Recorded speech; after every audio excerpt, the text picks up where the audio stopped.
আর এই মুহূর্তে নজর রাখতেই হচ্ছে উত্তর ব্যারাকপুর পুরসভার ভাইস চেয়ারম্যান তার রহস্য মৃত্যু। বাড়ির চিলেকোঠাতেই দেহ উদ্ধার হয়েছে পুরসভার ভাইস চেয়ারম্যানের। গতকাল থেকেই নিখোঁজ ছিলেন তিনি। থানায় ডায়েরি পরিবারের। ঠিক কি ঘটেছে অরুণ আরো ডিটেইল জানাতে পারবে এই বিষয়।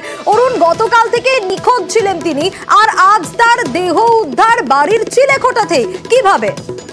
দেখো, উত্তর ব্যারাকপুর পৌরসভার যিনি ভাইস চেয়ারম্যান আছেন সত্যজিৎ ব্যানার্জি, তাকে গতকাল সকাল থেকে তার পরিবার ঘুম থেকে উঠে তাকে দেখতে পায়নি। সারাদিন খোঁজাখুঁজি করার পর তারা বিকালবেলা থানায় ডায়েরি করে এবং সেই ঘটনার পর পুলিশ তাকে খোঁজাখুঁজি শুরু করে।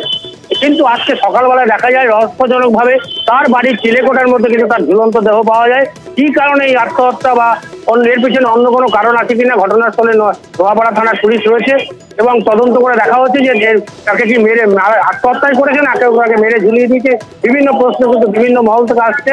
এভাবে আত্মহত্যা কিন্তু কারণ কদিন আগেও তিনি সবার সঙ্গে মিশেছেন, কি তার কারণ তার ক্ষোভ সেটা কিন্তু পরিষ্কার নয়। পুলিশ ব্যাপারটা ময়নাতদন্তের জন্য দেহ পাঠানো হয়েছে, রিপোর্ট আসতে পরিষ্কার বোঝা যাবে।